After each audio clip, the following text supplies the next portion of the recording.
Imagine this. It's May 22nd, 1992. The lights in Studio One at NBC glow a little softer than usual, the air feels heavier, and across America, 55 million people are waiting. Not for breaking news, not for a concert, but for one man, the same man who had been tucking them in at night for 3 decades, Johnny Carson. That night wasn't just television. It was a national heartbeat. The Tonight Show's final episode, smooth, sentimental, perfect on screen, felt like the calm goodbye of a man who'd made peace with his legacy. But behind those calm eyes and carefully timed applause, something else was happening. The night America thought it was watching a farewell was actually watching a secret unravel. Because what the world saw was only part of the truth, roughly 60% of it to be exact. The rest of the arguments, the tears off camera, the guests who were turned away, even footage that was later destroyed, remained hidden for decades, until people who were there started talking, and it all begins with a decision that baffled everyone: the date. When Carson announced his retirement, NBC had almost a year to plan the biggest television send-off in history. Executives assumed he'd wrap during February sweeps. That's when ad rates peak, the logical choice for something this monumental. But Johnny? He refused. He wanted May 22nd. No negotiation, no explanation. To everyone else, it made no sense. But years later, after Carson's death, the truth came out and it was heartbreaking. May 22nd was his late son Richard's birthday. Richard had died the year before in a car accident that shattered Johnny in ways the public never saw. That finale wasn't just an ending to a show. It was a private tribute, a silent goodbye not just to an audience, but to his son. Carson never said a word about it to anyone except his producer. He simply wanted the date, and when you watch the footage now, the way his voice catches, the pauses that feel heavier than they should, you start to feel it. The emotion wasn't just nostalgia. It was grief buried under the professionalism of a man who had spent a lifetime making others laugh so they'd never see his pain. But the emotional weight of that night didn't end there. There was something else, a secret guest who almost changed television history. Everyone remembers Bette Midler and Robin Williams as the final guests. Their performances were raw, electric, unforgettable. What no one knew was that another person was waiting backstage, someone who never made it to the stage. A surprise that was meant to end the show with a historic gesture. Hours before taping, a private motorcade pulled into NBC's underground garage. Security doubled. A separate dressing room was prepped, sealed off from staff. The mystery guest? Former President Ronald Reagan. Reagan had come to surprise Carson with the Presidential Medal of Freedom, a gesture arranged quietly between a few trusted insiders and Reagan's aides. The plan was simple. He'd walk out during the final segment and present the medal live. It would have been a jaw-dropping television moment, but when Johnny found out, he was furious. He called his producer and said, "Get him out of here. This isn't a political convention. I'm not taking medals tonight." And that was that. Reagan was quietly escorted out. The medal would be given later in private. It was classic Johnny. He didn't want spectacle. He didn't want to be honored. He wanted intimacy. For him, that night wasn't about legacy or politics. It was about saying goodbye to his audience. The people who had laughed with him night after night for 30 years. And yet, even after the cameras stopped rolling, Carson did something even stranger. He erased parts of his own goodbye. 3 days after the broadcast, orders came down from Carson's production company. Destroy the raw footage. Every unused camera angle, every behind-the-scenes shot, even moments between commercial breaks gone. All that remained was a single final master copy. Why? Because during those commercial breaks, Johnny broke. He cried. He struggled to keep his composure. And he didn't want those moments to be seen, not in documentaries, not in retrospectives, not ever. He wanted the world to remember the performer, said one crew member, not the man who had to take 2 minutes to wipe his eyes before going back on camera. It's almost poetic. The most famous farewell in television history, preserved only in its broadcast form, stripped of its rawest truths, just as Johnny wanted it. When people talk about that night, they usually mention the tears, the music, the applause. But knowing what we know now, the private tribute to his son, the rejected president, the erased footage becomes something else entirely. Not just the end of a show, but the portrait of a man who had given everything to the public, yet chose to keep the most human parts of himself private. Johnny Carson didn't just say goodbye to television that night. He said goodbye to grief, to fame, to the version of himself that belonged to everyone but him. And when he turned out the studio lights for the last time, it wasn't just a show ending. It was the closing of an era that would never, ever come again. Even the moon landing, one of humanity's most iconic moments, has more surviving raw footage than Johnny Carson's final show. That alone tells you something about his reach, his perfectionism, and his obsession with control. Johnny didn't just shape late-night television, he shaped the way people remembered him. And when it came to his farewell, that control didn't end when the cameras stopped rolling. It extended to every heartbeat, every camera angle, every moment that might betray the image he wanted to leave behind.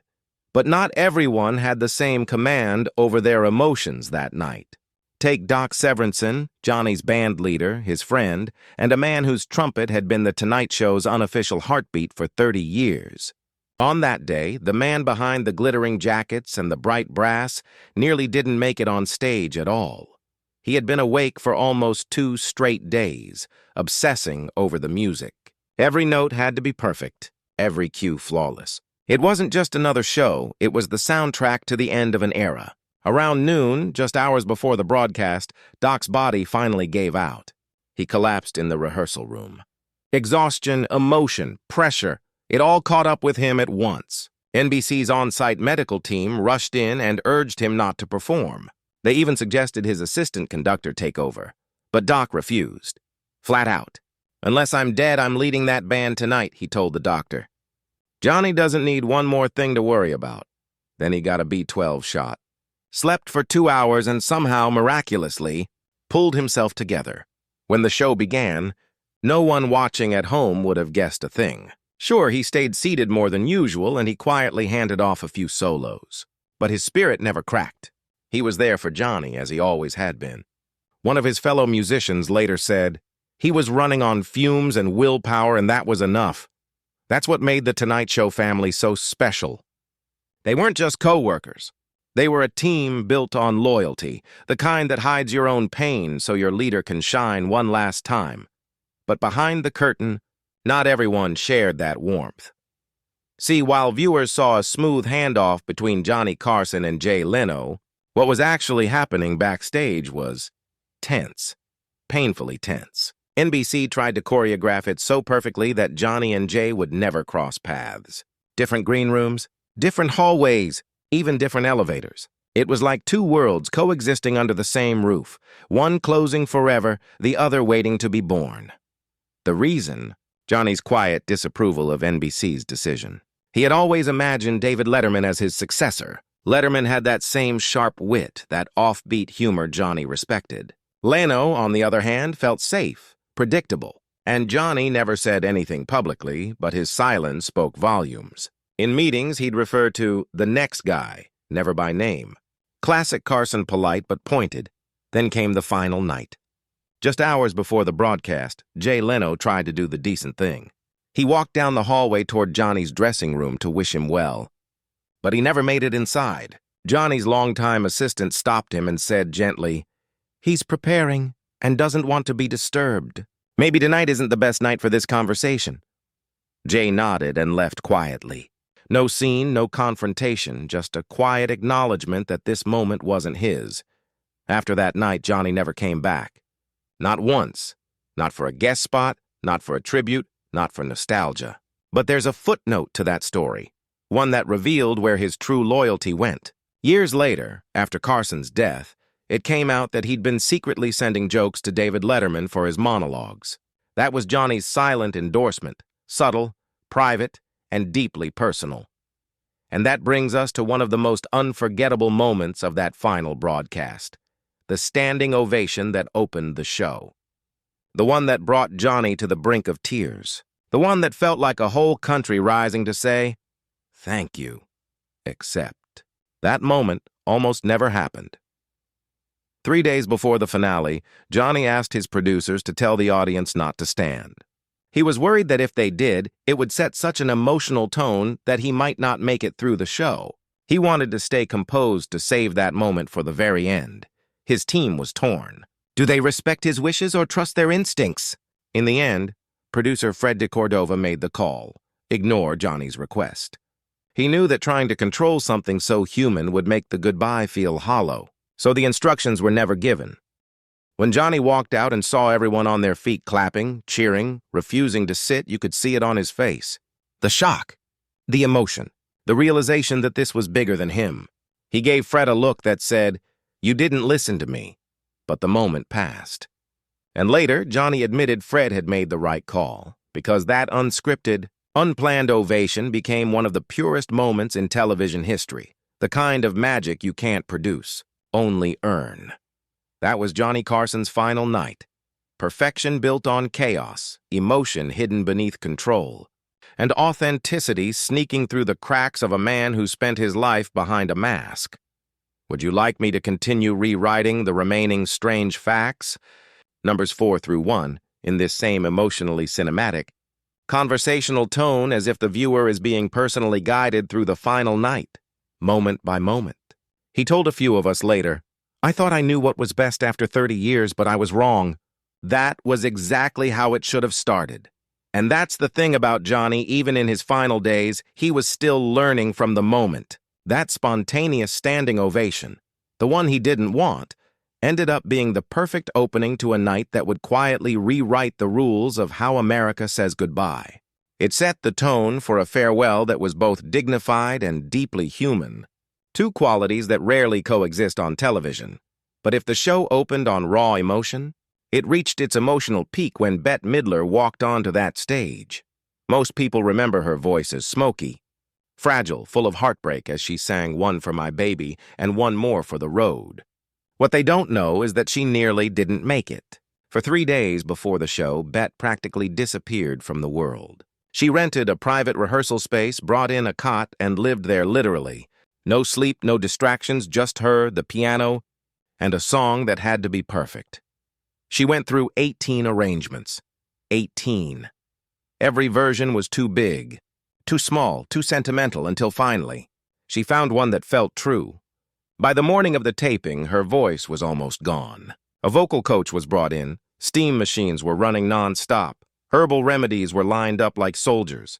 They put her on complete vocal rest for 6 hours before the show. It was touch and go whether she'd even be able to sing, and yet she did. What viewers heard that night wasn't just a performance. It was a woman pouring out the last of her strength for a man she admired. That tiny crack in her voice on the final line, everyone thought it was an emotion. And it was, but it was also exhausting.